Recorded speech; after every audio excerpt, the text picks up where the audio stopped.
자, 오늘 요한복음 19장으로 들어갑니다. 요한복음 19장 1절부터 16절까지 말씀을 교독하도록 하겠습니다. 제가 먼저 1절을 읽고 여러분들이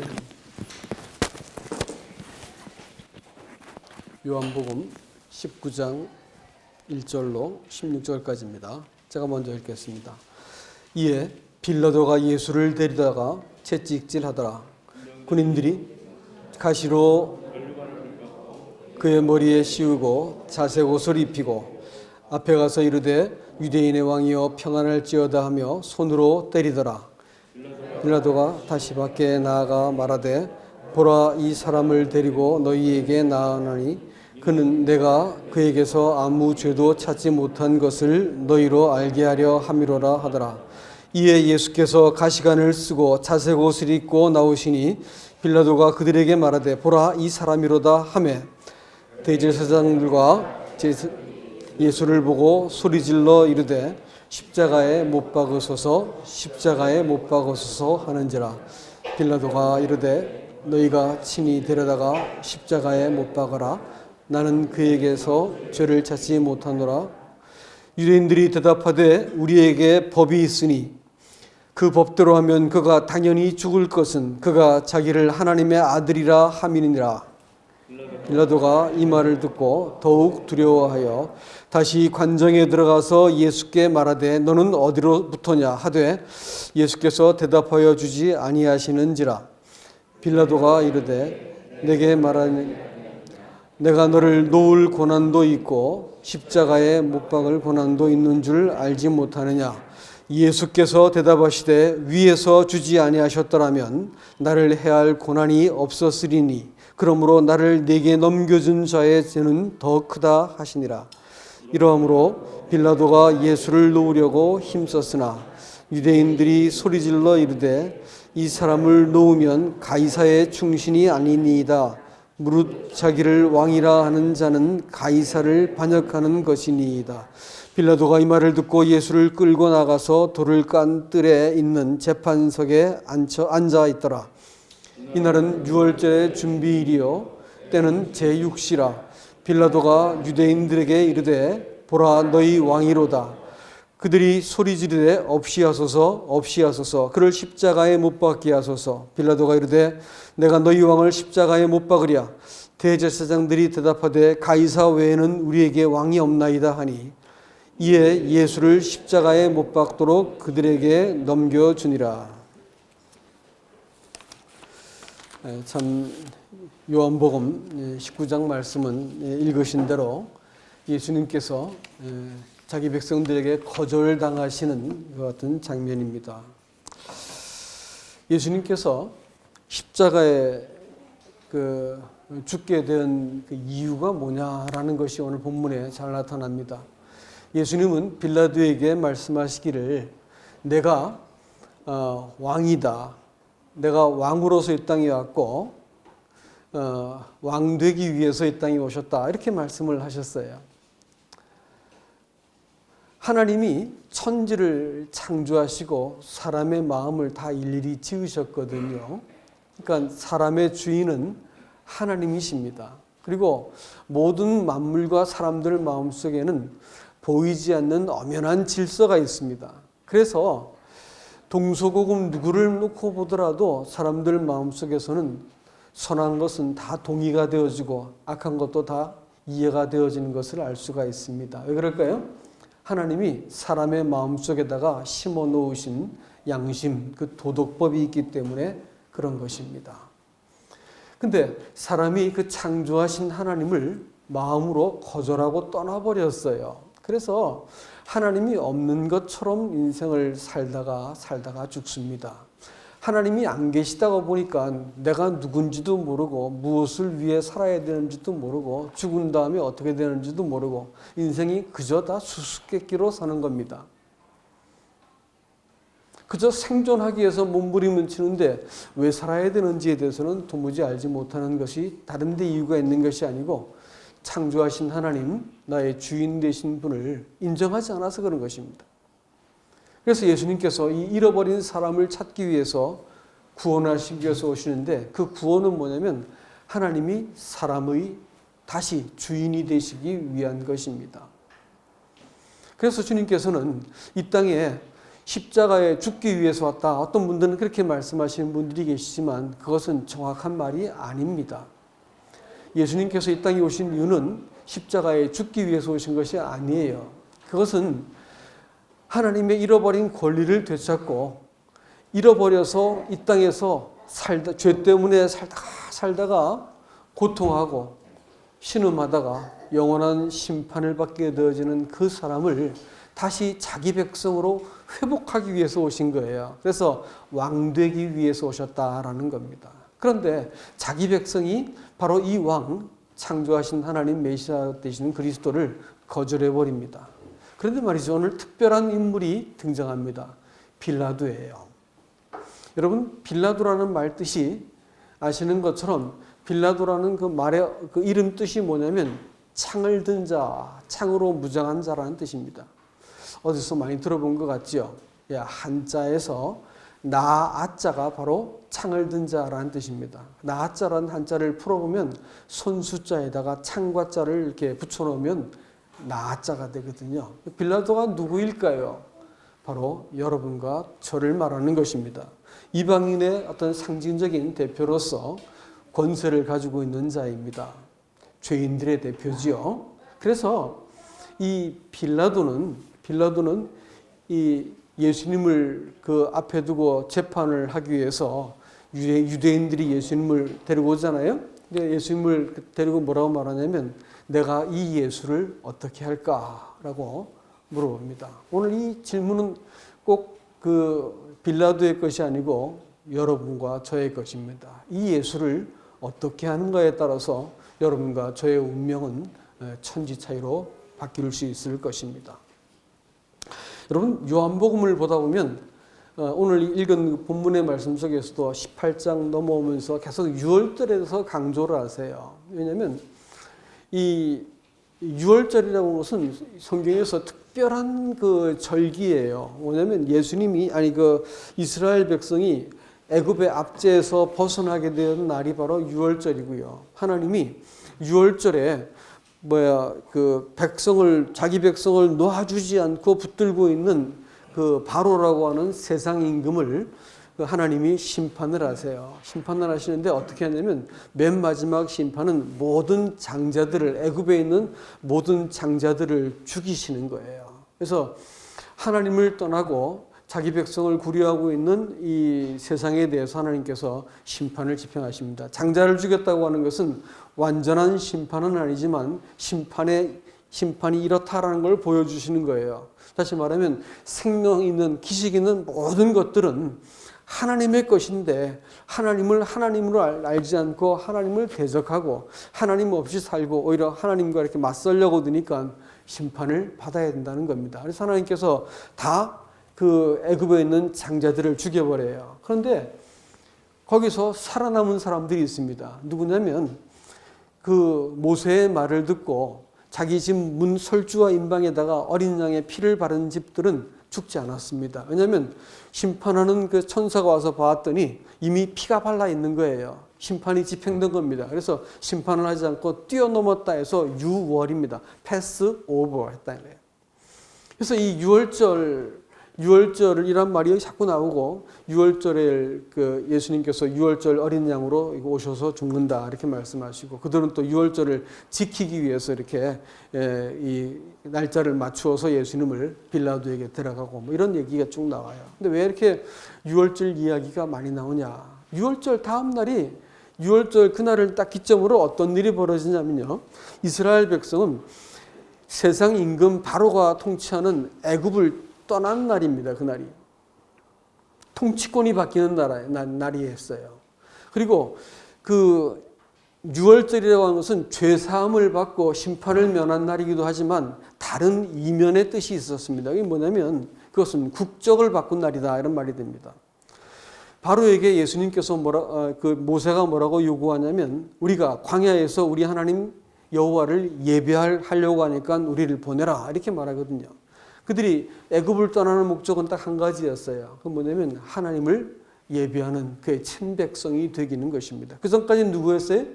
세상 임금 바로의 통치를 받는 사람이었다는 것입니다. 그래서 하나님께서 자기 백성들을 구원하실 때 그들이 더 착하고 선하고 뭐 이래가지고 그들을 심판하지 않은 게 아니었습니다. 사실은 다 심판한 거였어요. 그런데 아들의 피를 바른 집들은 심판을 면했다라는 것입니다. 더 나은 것이 아니었어요. 똑같은 인간들이었습니다. 다만 어린 양의 피를 바른 사람들은 심판을 면하고 살아남았다라는 것입니다. 세상 임금을 보호를 받고 이 세상의 힘을 자기의 무기로 삼아서 살고 있던 모든 사람들은 사실은 심판을 받아야 되는 대상이다라는 것을 우리들에게 말해줍니다. 6월절 직후부터 하나님은 더 이상 바로의 통치를 받지 않고 하나님의 통치를 받는 자기 백성들이 되게 하셨습니다. 그러니까 구원받는다라고 말하는 것은 이 사람이 왕을 바꾸었는가라는 문제로 이렇게 물어봐야 되는 겁니다. 그런데 이 사람들은 뭐라고 말했어요? 가이사 외에는 우리에게 왕이 없습니다라고 말을 했습니다. 그렇기 때문에 공식적으로 하나님의 언약 백성의 자리를 내어줘 버린 것입니다. 그래서 심판받게 된 거죠.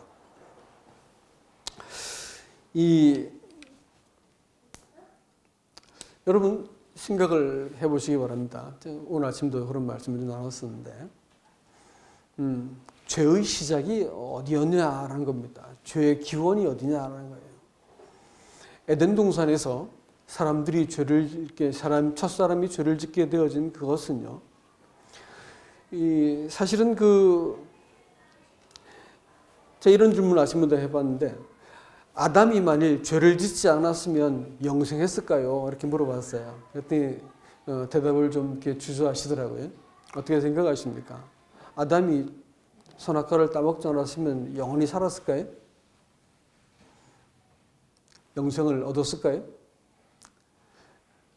성경의 대답은 그렇지 않답니다.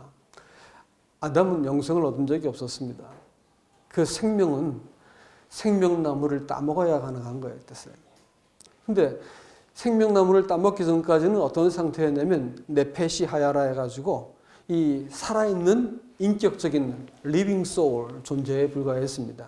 다만 자기 마음속에서 참과 거짓, 하나님과 하나님 아닌 것을 분별할 수 있는 기능은 양심으로 주어진 거예요. 이걸 네페시 하야, 살아있는 리빙 소울 이런 존재라고 말을 해요.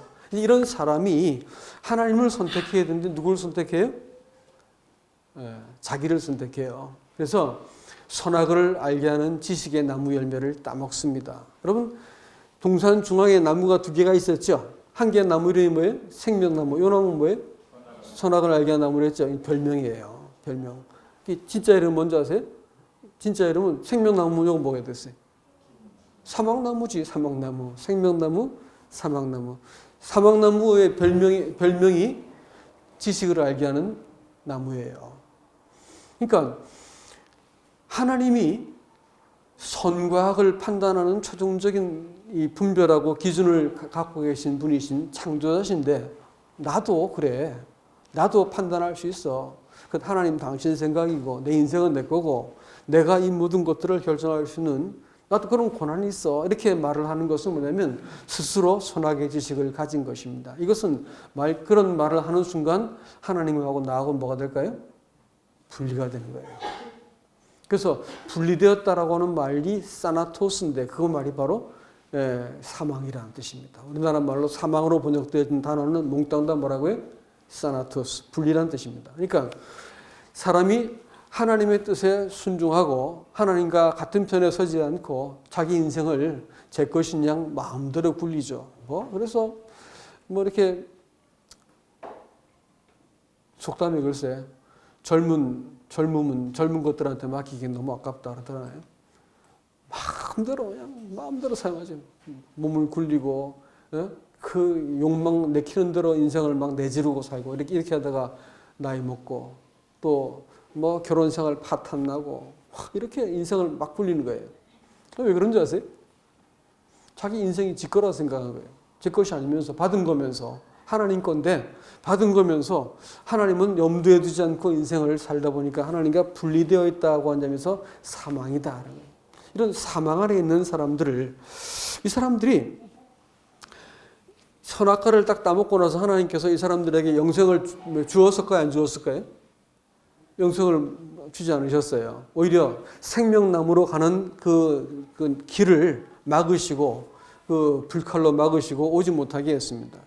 선악과를 먹은 사람들은 절대로 생명나무 열매를 먹지 못하게 만들었어요. 구원이라고 말하는 것은 내가 선악과를 먹은 사람으로 인생을 살다가 보니까 야, 이건 뭐 잘못되었구나. 내 인생에 기준도 없고 내가 내 것으로 인생을 살다 보니까 인생이 이렇게 뒤죽박죽이구나. 공허하고 허무하고 정말로 이게 혼돈스러운 것이 인생이구나 라는 것을 알게 되어진 사람들이 자기를 창조하신 하나님께 고개를 딱 돌리게 될 때 사람이 하나님께 투항을 하고 이 하나님 당신이 정말로 필요한 분이십니다. 당신이 나를 창조하신 분이시군요. 당신이 주인이시군요. 돌이킨 사람들에게 하나님께서 그를 받아주시는 거예요. 받아주시는 방식이 그냥 받으면 안 되잖아요. 어떻게 하셨어요? 그냥 받지 않고 사람의 죄를 먼저 씻겨주셔야 되는 거예요. 그러기 위해서 하나님의 아들이 십자가에 죽으셔야 되는 겁니다. 사람의 죄값을 지불하기 위해서 십자가에 죽으시고 사람의 죄를 다 덮어놓으셨어요. 누구든지 이제는 이 아들을 통해서 하나님 아버지를 대면하는 사람들은 누구든지 나올 수 있는 길을 만들어 주신 것을 우리가 복음이라고 얘기를 합니다. 자, 그런데 말이죠. 오늘 이 특별히 빌라도라는 사람은 이 일에 있어 가지고 이 예수를 내가 어떻게 할 것인가라는 이 질문 앞에서 어떤 결정을 내리는지를 지금 우리가 봐야 되는 것입니다. 이 세상 입장에서 왕을 선택하는 자리에 서 있는 죄인의 가장 상징적인 인물이 빌라도라고 기억을 해야 됩니다. 그가 예수님께서 무죄하다는 걸 알았을까요? 알았습니다. 예수님께서 죄가 없다는 걸 알았어요. 그런데 때로는 이 예수님을 석방하려고까지 노력을 했습니다. 그렇지만 맨 마지막의 결정은 예수님을 죄인으로 이렇게 사형에 처하도록 내어준 일을 빌라도가 합니다. 이 과정을 우리가 좀 볼 필요가 있습니다. 원래 이 빌라도라는 사람의 그 역사가 요세푸스라는 사람의 글을 보면 이 사람은 이 사람 자체는 요즘 말로 말하면 그 성골이나 진골이 아니에요. 그래가지고 이 변방의 사람인데 본도라고 하는 지방에서 아주 그냥 황제에게 충성을 바쳐가지고 인정을 받아서 총독자리에 오른 겁니다. 이 사람이 정치적인 야망을 위해서 나중에 그 사마리아, 유다, 그다음에 이두메 지역을 통치하던 총독이었었는데 사마리아에 가가지고 자기 뜻대로 뭘 성취하기 위해서 거의 부족한 그 재원을 맡기기 위해서 사마리아를 아주 도륙해버려요. 그래서 수많은 사람들을 막 죽이는 일들을 아주 잔인한 일들을 합니다. 자기의 정치적 야망을 이루기 위해서는 무슨 짓이든 할 수 있는 사람이었습니다. 근데 이제 오늘 이 예수의 문제로 인해서 이들이 재판을 요구했을 때 이 문제를 그렇게 자기가 이렇게 권력이 있다고 할 것 같으면 딱 보고 나서 바르게 처리하면 되는데 이 문제를 임의로 처리하기로 결정하죠. 그래서 무죄하다 그러면 총독으로서 무죄 이래가지고 나 상관없으니까 데려가서 니들이 알아서 해 이래가지고 보내면 되는데 그렇게 하지 않고 이걸 자기 방식대로 이제 꼼수를 이렇게 부리게 되죠. 그래서 내가 아무리 봐도 죄가 없으니까 내가 이렇게 6월절 되면 전례가 있어가지고 죄인 하나를 풀어주는 사람이 있으니까 내가 내보낼 거야. 그랬더니 사람들이 갑자기 우리는 그 사람을 원치 않고 바라바를 원한다. 이래가지고 소리 지르고 십자가에 못 박으라고 외칩니다. 이 사람이 깜짝 놀랐어요. 그 백성들의 저항이 만만치 않았던 겁니다. 유대인들은 또 이 전쟁을 총독으로 이렇게 점령문으로 들어왔을 때 그들이 어떤 그 우상을 들고 들어와서 이렇게 성전 근처에 세우니까 목숨을 걸고 막 저항을 하는 걸 보면서 얘들은 잘못 건드렸다가는 골치 아프겠구나라는 것을 알고 있던 사람이었습니다. 근데 와가지고 이제 이렇게 막 이게 선동을 하고 막 데모를 하니까 겁이 났죠. 그러니까 이제 이 사람이 그 백성들을 회유하고 이렇게 하기 위해서 이 예수를 어찌할까 이렇게 말하니까 십자가에 못 박으라 하니까 이 사람이 자기가 그 무죄한 사람의 피를 흘리는 것을 원치 않았습니다. 그 책임으로부터 빠져나오고 싶었어요. 그래가지고 어떻게 되냐면 예수님을 데려다가 십자가에 매질을 합니다. 그 매라고 말하는 그것은 그렇게 길지 않은 그 채찍인데 거기에 이제 짐승의 뼈 같은 것을 쭉 매달아 놓고 나서 이게 탁 때려서 잡아당기면 살점이 쫙 묻어나가지고 이 39대를 맞으면 등짝이 이렇게 널깃널깃해가지고 이렇게 다 이렇게 헝겊처럼 풀어져 버리는 겁니다. 그러니까 매를 맞다가 십자가 지기 전에 매를 맞아서 죽게 해달라고 가족들이 와가지고 돈을 줄 만큼 십자가가 고통스러운데 매도 이렇게 맞다가 죽을 수 있을 만큼 아주 그 무서운 형벌이었습니다. 근데 이제 예수님을 이렇게 그걸로 이렇게 때리죠. 그래가지고 그야말로 이렇게 매 맞아서 거의 초죽음이 되어진 사람에게 홍포를 입히고 데려 나옵니다. 데려 나와가지고 보라 이 사람이다 이렇게 말을 해요. 그 이유는 왜 그랬을까요? 제가 말씀을 이렇게 들여다보면서 생각난 것이 이 사람 동정심을 유발하려고 그러는 것 같다. 또 한 가지는요. 제가 이제 말씀을 쭉 찾아보니까 이렇게 되어 있어요. 보라 이 사람이다 이렇게 되어 있는데 헬라어에서 이 사람이라고는 정관사가 명확하지 않아요. 헬라어의 의미가 그렇습니다. 헬라어의 의미가 정관사가 이렇게 뚜렷하지 않습니다. 그래서 이제 번역들을 쭉 비교해 보니까 보라 얼마나 사람이냐 그런 뜻이었더라고요. 다시 말하면 뭐냐면 하나님의 아들이다 이렇게 주장을 했잖아요. 사람들이 자기가 하나님의 아들이라 했기 때문에 죽어야 됩니다 라고 말을 했거든요. 근데 매질을 심하게 해가지고 형편없이 참담해지고 비참한 그 예수님을 세워놓고 봐라 얼마나 사람인지 이렇게 말하는 거예요. 그래서 사람들로 하여금 그 동정심과 함께 실망감을 일으켜가지고 예수님을 십자가에 못 박는 이 책임으로부터 벗어나게 만들고 이것을 이렇게 무마시킬 그럴 의도로 매질을 합니다. 그런데 대상이 이렇게 호락호락한 대상이 아니었고 사실은 그 이스라엘 백성들 뒤에 누가 있었냐면 영적인 배후가 있었습니다. 사단이죠. 예수를 십자가에 죽여야 되는 것입니다. 그리고 또 사람들의 본성입니다. 자기가 에덴 동산에서 자기가 주인되고 자기를 위해서 인생을 살고 하나님은 하나님이지만 나를 도와주는 하나님은 내가 인정하지만 나를 간섭하거나 지배하는 하나님은 원치 않습니다. 이래가지고 하나님께 반역을 했던 첫사람의 본성은 그렇게 호락호락한 것이 아닙니다.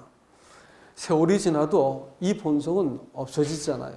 복음을 전하면서 왜 구원받지 못했다 그러길래 왜 구원받지 못했습니까? 이렇게 물으니까 아직까지 제가 이렇게 잘 믿어지지 않고 해서 구원을 받지 못했습니다. 이렇게 말을 하더라고요. 이제 제가 되물었죠.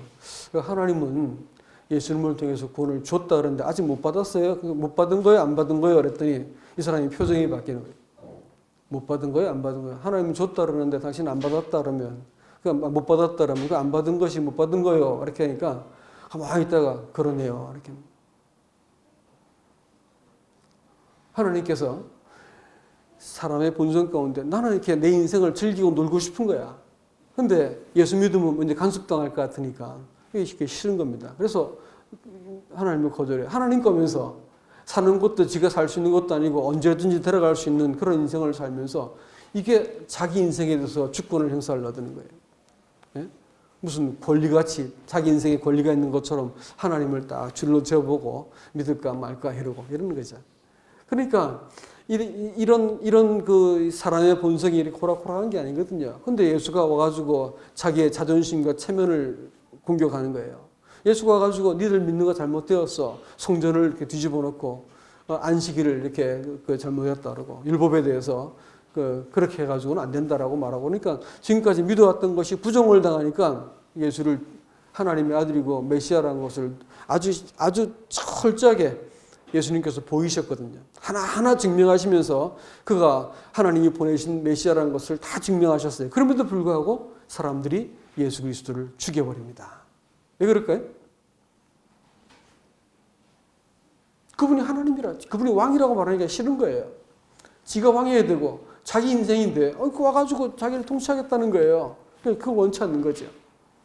첫 사람이 동일하게 스스로 하나님같이 되기 위해서 하나님을 등졌던 것처럼 똑같은 원리에 의해서 사람들이 자기에게 왕으로 오신 하나님 예수 그리스도 우리를 구원하시는 것은 하나님이 내게 주인이 되었으면 왕이 된 거고 다 믿고 구원을 받았어도 구원받았다 말하고 믿음으로 구원받는 거 다 인정해도 그분이 내 주인이 아니면 사실은 관계가 없는 거예요.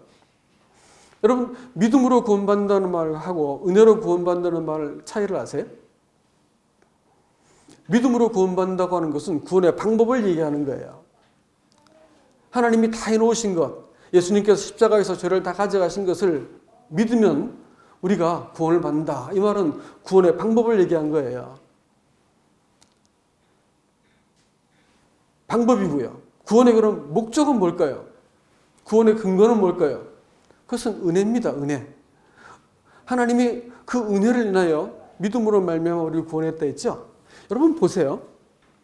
하나님이 사람을 바라볼 때 가지신 사랑과 불쌍히 여기는 마음과 또 사람을 구하겠다고 하는 적극적인 의지가 있으셨습니다. 그걸 우리가 은혜라고 부르는 거예요.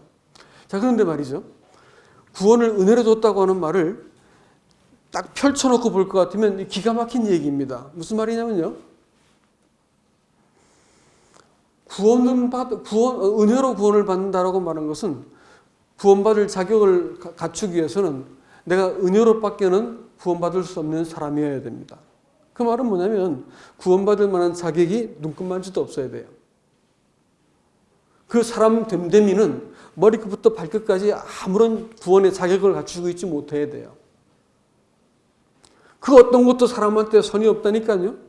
아세요?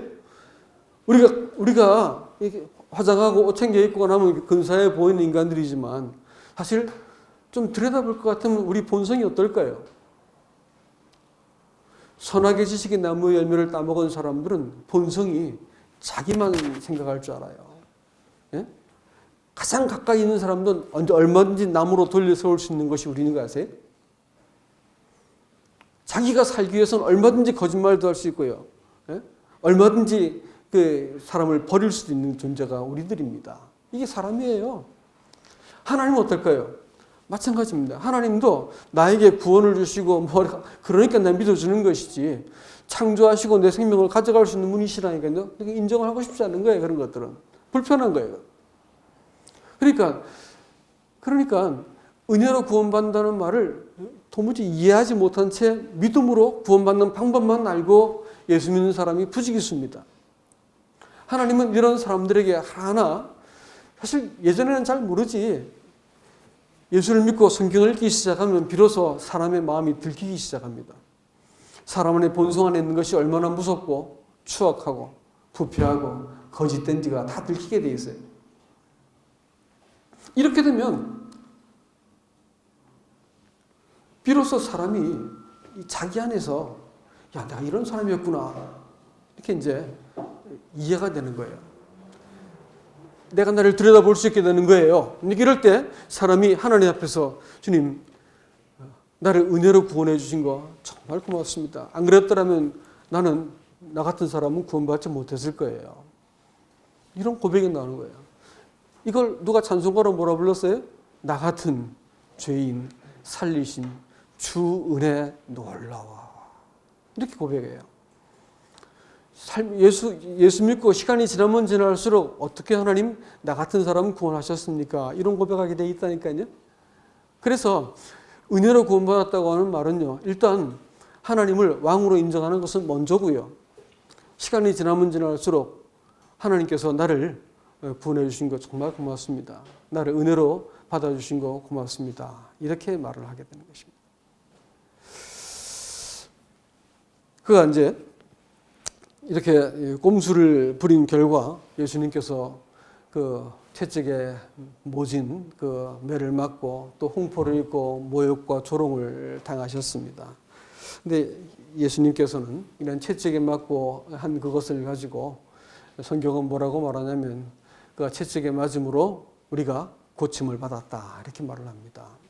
우리의 이 비뚤어지고 왜곡된 본성은 채찍 맞은 예수 그리스도를 통해서 고침받는 것입니다. 주님께서 우리를 죄 가운데서 건지시고 살리기 위해서는 십자가에 죽으셨지만 주님께서 이 고난을 당하신 그것은 채찍 맞으신 것은 이 왜곡된 우리의 본성 때문에 그렇다는 것을 알 수가 있습니다.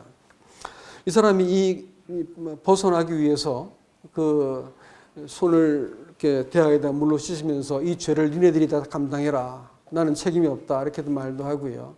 니네들이 알아서 해라. 나는 못하겠다. 이렇게 하고 책임을 피했지만 그런 책임을 그 자리에서 피해갈 수 없었습니다.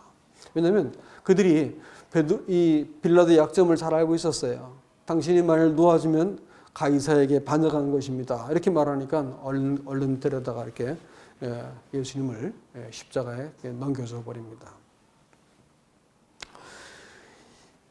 사실 이 과정 속에서 이 빌라도는 예수님의 품성에 압도를 당해서 무서워했어요. 예수님의 두려움을 가졌다라고 표현합니다. 그리고 또 하나님의 아들이란 말을 하니까 더욱 두려워하여 와서 묻습니다. 너는 어디로 소냐?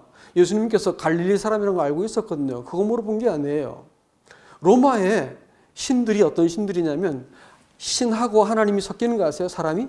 신이 사람 세계에 올라오고 또 사람이 신을 이겨먹기도 하고 이러는 거기 때문에 신을 두려워했다고요. 그러니까 그런 헬라 사상을 갖고 있던 사람이기 때문에 하나님의 아들이라니까 이게 겁이 나잖아요. 그러니까 다시 와서 물어봅니다. 너는 어디로 소냐? 이렇게 물어봅니다. 그러니까 예수님께서 대답을 해주지 않죠. 충분히 말했는데도 자꾸 물어보는 것은 믿겠다는 뜻이 아니기 때문에 그런 것입니다. 그래서 예수님께서 그를 이렇게 대답을 해주지 않으니까 오기가 났죠. 그래서 뭐라 하냐면 내가 너를 살리기도 하고 죽이기도 할 수 있는 건 몰라? 이렇게 하면서 이제 겁박을 합니다. 그런데요, 이 말은 그 사람한테 있어서는 굉장히 심각한 문제였습니다. 내가 너를 놓아줄 권세도 있고 살려줄 권세도 있다라고 말하는 것은 사실이었습니다. 예수님께도 인정했어요. 그래, 너 그런 권세 갖고 있는 거 알아 라고 말합니다. 그러나 그 권세는 하나님이 주지 않았으면 너는 가질 수 없을 거야 라고 말을 합니다. 여러분 보세요. 우리가 이 땅에 살면서 예수를 버릴 수 있을까요? 그럼요. 거절할 수 있습니다. 받아들일 수 있을까요? 그럴 수 있습니다. 예수님은 미움을 받아야 할 이유가 한 개도 없는 분이세요. 우리를 창조하시고 사랑하시고 우리를 구원하시기 위해서 오신 분인데 사람들이 업신여기고 미워하거든요. 그리고 함부로 다루어요. 자기한테 어떤 이해가 안 당할 것 같으면 얼마든지 이렇게 내가 업신여기고 무시해버립니다. 근데 예수님은 그럴 분이 아니시잖아요. 근데 빌라도는 자기 이해가 걸리니까 예수님을 거절해버렸습니다. 예수님이 이 사람들을 보면서 뭐라냐면 빌라도가 예수님 입에서 들었던 마지막 말이 너에게 넘겨준 사람들의 죄가 더 크다 이렇게 말씀하시면서 죄라고 네가 죄인이다라는 말을 최종적으로 선고하세요. 누가 재판장이에요? 빌라도가 재판장이에요? 예수님 앞에서 선 죄인입니다. 예수님은 사람들마다 죄의 분량을 세고 계세요. 아세요? 그래서 죄의 정도를 알고 계시단 말이에요. 그 넘겨준 자들의 죄가 더 크다 이렇게 말씀하셨습니다. 주님이 마지막 십자가를 지기 위해서 홍포를 입으신 것은 이사야는 뭐라고 말하냐면 너희 죄가 주홍 같을지라도 라고 하면서 바로 홍포의 색깔을 들고 말씀하세요. 조롱당하시고 한 모든 것들이 우리의 죄가 주홍 같을지라도 내가 눈같이 얘기하겠다 이렇게 말씀을 하셨습니다. 우리는 이런 의미에서 빌라도입니다. 살아있는 동안 이 예수를 우리가 어떻게 할 것인지 결정하셔야 돼요. 우리를 구원하시고 또 우리를 창조하신 분께서 우리를 구원하시고 우리와 함께하기 위해서 찾아오신 이 예수 그리스도를 어떻게 할 것인지를 보시기 바랍니다.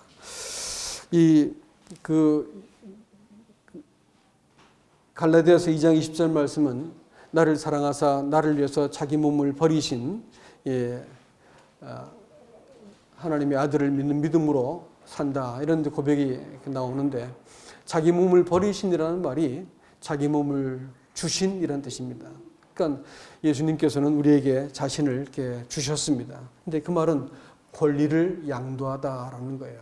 잠정적으로 이 땅을 사는 동안 우리 주님께서는 우리들이 판결을 내릴 수 있도록 권리를 양도해 주셨습니다.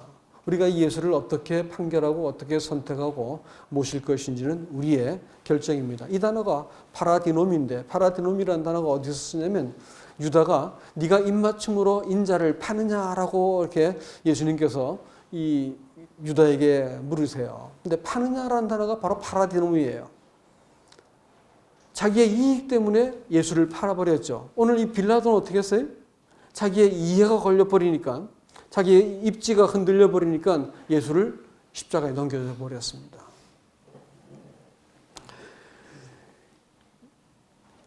우리도 이 예수를 어떻게 대할 것인가라고 하는 책임은 여전히 우리에게 지금 남아있는 것입니다.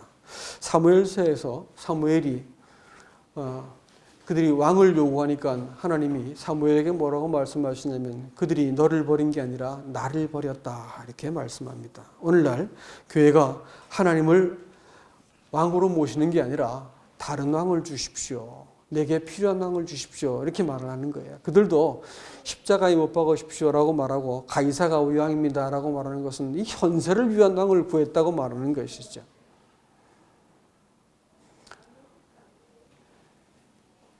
많은 사람들이 내가 원하는 이 하나님을 얻고 내가 원하는 구원을 얻기 위해서 하나님을 버린 것에 대해서 성경은 뭐라고 말하냐면 네가 예수를 죽인 사람이다 이렇게 말을 합니다. 그들이 예수를 십자가에 넘겨준 이유가 바로 이것이기 때문에 그런 것이죠. 이 사람들이 자기들이 원하고 추구하는 세상 권세를 얻기 위해서 하나님의 사랑과 그리스도의 구속을 이용은 해요. 좋다고 믿어도 줄 수는 있습니다. 하지만 복종하지는 않습니다. 이것이 선악과를 먹고 있는 사람들, 잘못된 길에 서 있는 사람들의 공통적인 특징입니다. 이 많은 사람들이 성경 전체를 부인하지는 않습니다. 그렇지만 이렇게 우리의 주인이 되기 위해서 찾아오신 이 예수 그리스도를 인정하지 않죠. 진리의 부분은 인정하고 그걸 가지고 섬기고 교회도 나와주고 다 할 수 있지만 결국 성경이 말하는 것은 사람이 타락하고 하나님 앞에 원수가 되어지고 영원한 형벌을 받게 되어진 죄는 딱 한 가지입니다. 하나님을 왕으로 인정하지 않은 거예요. 내 주인으로, 내 인생의 주인으로 받아들이지 않았기 때문에 그들이 에덴 동산에서 버림받았습니다. 오늘도 마찬가지예요. 예수를 안 믿는 건 아니에요. 그렇지만 예수가 내 주는 아니세요. 그러니까 예수 믿는 것이 믿어주는 거죠. 교회도 나와주는 것이죠. 불편하니까 적당한 선에서 믿어주는 걸 갖고 믿음이라고 말하는 거예요. 그러나 그건 믿음이 아닙니다. 그분과 이 관계가 맺어지지 않으면 아직까지 나는 지금 잘못된 길에 서 있다는 것을 기억하시기 바랍니다. 이 믿음이란 말을 한마디만 더 할까요? 사람들이 믿음으로 구원받는다는 말이 맞다고 생각하는데 그건 틀린 말입니다. 믿음이라는 것을 내가 제시했기 때문에 구원이라는 것을 받았다 그러면 구원의 가격이 뭐예요? 믿음이란 대가지 않습니까? 그러니까 잘 믿으려고 난리치죠. 그러나 그것은 틀린 말입니다. 구원은 하나님이 전격적인 은혜로 거저주시는 선물이에요. 다만 하나님께서 다 해놓은 것을 바라볼 때 사람이 믿어지기 때문에 이 구원을 주신 하나님을 사랑하게 되어지는 것을 가지고 우리는 구원받은 관계다 이렇게 말을 합니다. 많은 사람들이 믿었기 때문에 깨달았기 때문에 교회를 오랫동안 다녔기 때문에 구원받았다 이렇게 말을 하는데 그렇지 않습니다. 이 관계는 하나님하고는 늘 소원한 관계고 좋았다 나빴다 좋았다 나빴다 반복하는 관계고 성경이 늘 이해가 안 되는 관계입니다. 그러나 하나님하고 이 관계를 딱 맺고 나면 믿었다는 말이 아니고 하나님과의 관계가 살아있게 되는 거예요. 은혜가 감사하고 하나님이 나한테 가장 소중하고 사랑스러운 대상이 되는 것입니다. 그렇지 않으면 마치 내가 믿었기 때문에 무슨 나한테 권리가 있는 것처럼 하는 거예요. 하나님 이럴 수가 있어요? 하나님 계신 건 맞아요? 이러면서 하나님께 막 따지고 하나님을 들이받고 하는 그 이유는 아직까지 이 관계 설정이 안 됐기 때문에 그런 거예요.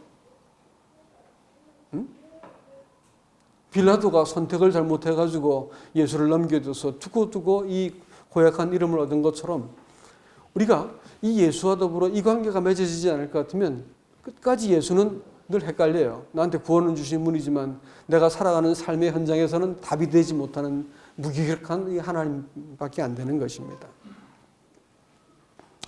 요한복음은 도마의 말로 예수님 참 하나님이십니다, 이렇게 고백을 받았습니다. 그러나 오늘 빌라도의 말로 보라 얼마나 인간인가라는 고백을 또 받게 되시죠.